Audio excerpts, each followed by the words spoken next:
अगर आपकी डिलीवरी हो चुकी है एंड पोस्ट प्रेगनेंसी के बाद मैंने बहुत सारे लेडीज़ को देखा है कि उनको कॉन्स्टिपेशन का प्रॉब्लम होता है, पाइल्स का प्रॉब्लम होता है। तो इस वीडियो में हम लोग देखेंगे कि अगर आपको कॉन्स्टिपेशन का प्रॉब्लम हुआ है या पाइल्स का आफ्टर प्रेगनेंसी, तो हम लोग उसमें क्या कर सकते हैं, कौन सा डाइट ले सकते हैं जिसकी वजह से कॉन्स्टिपेशन का इशू रिजॉल्व होगा। तो स्टे ट्यून टिल एंड। इस वीडियो में मैं सब रिवील करूंगी, सब आंसर दूंगी और ये भी बताऊंगी कि कॉन्स्टिपेशन कैसे होता है, क्यों आफ्टर प्रेगनेंसी होता है एंड उससे रिलीफ कैसे पा सकते हो, ये सब हम देखेंगे। Hi, my name is Rupali Kadam. I am nutritionist and dietitian. मैं लोगों को उनके वेट लॉस में हेल्प करती हूँ, स्पेशली लेडीज को उनके वेट लॉस में हेल्प करती हूँ। अगर उनके कुछ इश्यूज है गट रिलेटेड, जैसे इन्फ्लेमेशन हुआ है या फिर गट के रिलेटेड ब्लोटिंग, कॉन्स्टिपेशन, पाइल्स के इशू, उसमें हेल्प करती हूँ। इस वीडियो में हम देखेंगे और ये मुझे बहुत सारे लेडीज ने पूछा है और मैंने ये खुद भी इस मतलब जो कॉन्स्टिपेशन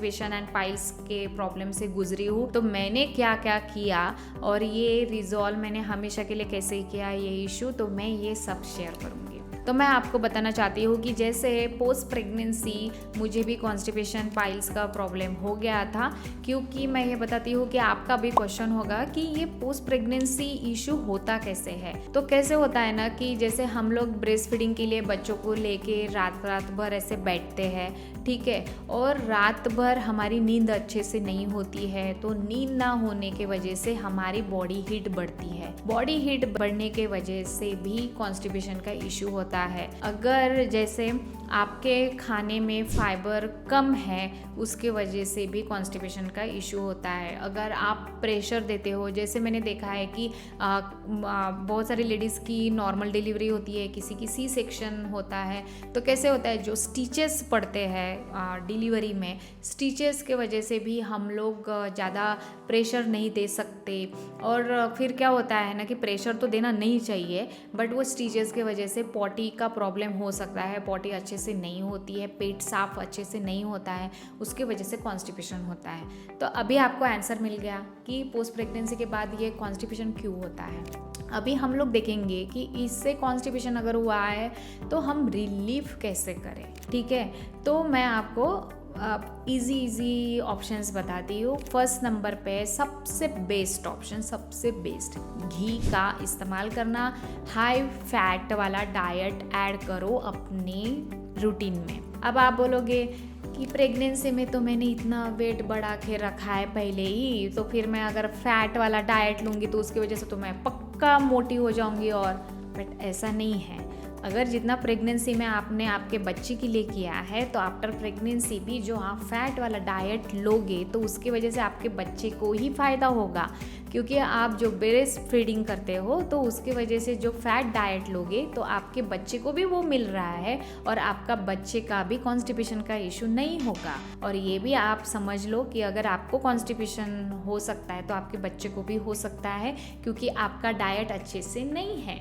तो इसीलिए आप ये बिल्कुल 6 महीने तक, जब तक बच्चा 6 महीने का नहीं होता है, तब तक भूल जाओ कि मुझे फैट डाइट नहीं खाना है, I am very health conscious, मुझे ये नहीं खाना है, वो नहीं खाना है। नहीं, आपको बच्चे को देखना है और आपका कॉन्स्टिपेशन का भी इशू रिजॉल्व करना है। अगर आप प्रेगनेंसी का चांस ले रहे हो तो आपके लिए भी ये वीडियो है। तो ये वीडियो में आप पहले ही अलर्ट हो जाओ कि मुझे क्या क्या खाना है, ठीक है। तो इसीलिए आपको हाई फैट डाइट आपके रूटीन में ऐड करना है। अगर आप ब्रेकफास्ट लेते हो तो ब्रेकफास्ट में जैसे सूजी का हलवा या फिर आपका आटे का हलवा, तो वो घी में ही बनाना है। तो घी में बनाया हुआ जो एक पानी का इस्तेमाल ज़्यादा करते हुए, वो जो ऐसे थिन क्वांटिटी रहती है, तो वैसे आपको वो ऐड करना है। या फिर आपको अगर घी के आइटम ज़्यादा पसंद नहीं है तो डायरेक्टली 1 स्पून मॉर्निंग में घी खा लो, या नाइट में सोने के पहले आपको 1 स्पून घी खा लो। उसकी वजह से आपको घी मिल जाएगा, अगर आपको घी का स्मेल पसंद नहीं है और घी के आइटम नहीं खाने हैं। नहीं तो अगर आप घी वाली रोटी खा सकते हो तो घी मतलब रोटी बनाते टाइम आपको उसमें घी ऐड कर सकते हो, ऐसा आप कर सकते हो। पहले नंबर पे तो घी हो गया। सेकंड नंबर पे है आपको आपके डाइट में बनाना और पपाया ऐड करना है।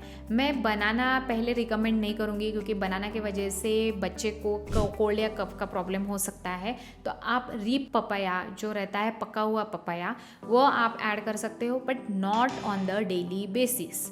ये आपको सिर्फ जैसे हफ्ते में 7 डेज़ रहते हैं, 7 डेज़ में आपको 3 डेज़ ही बनाना है या फिर पपाया खाना है, तो 3 डेज़ ही। अगर आप पपाया डेली खाओगे तो उसके वजह से भी कॉन्स्टिपेशन का प्रॉब्लम बढ़ता है, क्योंकि पपाया के वजह से बॉडी हीट बढ़ती है, तो हमें वो नहीं करना है। तो सिर्फ हफ्ते में 3 बार आपको पपाया, एक तो ब्रेकफास्ट में खा लो 1 बाउल, या फिर इवनिंग में 4 o'clock को आपको पपाया ऐड करना है। वैसे ये हो गया एक ऑप्शन। फिर 3rd नंबर पे आता है कि आप अजवाइन वाटर पियो।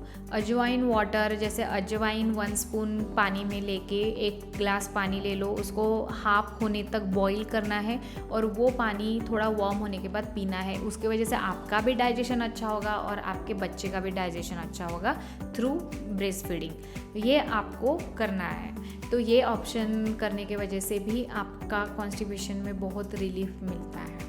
ये हो गया एक ऑप्शन। फिर आता है फिग और रेजिन्स। तो आपको रेजिन्स और फिग को ओवरनाइट सोक करना है और उसको आपको मॉर्निंग में खाना है। मॉर्निंग में अगर 7 o'clock को आपको एम्प्टी स्टमक खाना है। उसके वजह से आपका तो कॉन्स्टिपेशन का इशू रिजॉल्व ही होगा, बट अगर आपका पीरियड आता है आफ्टर प्रेगनेंसी, अगर क्रैम्प्स आ रहे हैं, अनईजी फील कर रहे हो, उसमें भी आपको रिलीफ मिलता है। तो आपके डाइट में फिग और रेजिन सोक किए हुए वो आपको ऐड करना है। उसके वजह से आपको दोनों भी प्रॉब्लम रिजॉल्व होंगे। तो ये आपको ऑप्शंस करने हैं। और कॉन्स्टिपेशन का प्रॉब्लम आपको ज़्यादा ही लग रहा है तो आप रात में सोने के पहले इसबगोल जो बोलते हैं, तो वो आपको 1 स्पून आप पानी में ऐड कर लो और वो भी आप पी सकते हो। इसबगोल के वजह से भी आपका बाउल मूवमेंट अच्छा होगा और वो भी करना है। और पर वो डेली बेसिस पे नहीं करना है, क्योंकि आपका पेट भी साफ़ होगा, फिर आपके बच्चे का भी पेट साफ़ हो जाएगा और वो ज़्यादा ही साफ़ हो जाएगा। तो वो आपको डेली बेसिस पे नहीं करना है। जब आपको कॉन्स्टिपेशन का इशू होता है और आपको लगता है कि मेरा बाउल मूवमेंट अच्छे से नहीं हो रहा है, तभी आप ये इसबगोल का ये ऑप्शन कर सकते हो, बट ये ऑप्शनल है, तो ये आप कभी कभी कर सकते हो। Hope you get the answer today, और आई विल बी हैप्पी अगर आप मुझे कमेंट सेक्शन में शेयर करते हो कि ये हमने सॉल्यूशन जो आपने बताया है ये हमने हमारे रूटीन में ऐड किए हैं और ये हमने करे हैं और उसकी वजह से आपको क्या रिज़ल्ट मिल रहा है। तो ये मैं आप बहुत एक्साइटेड हूँ जानने के लिए कि आपके लाइफ में इसका असर हो रहा है कि नहीं हो रहा है। I will be very happy. Please share your comment in the comment section. एक कदम वेलनेस की ओर। Thank you.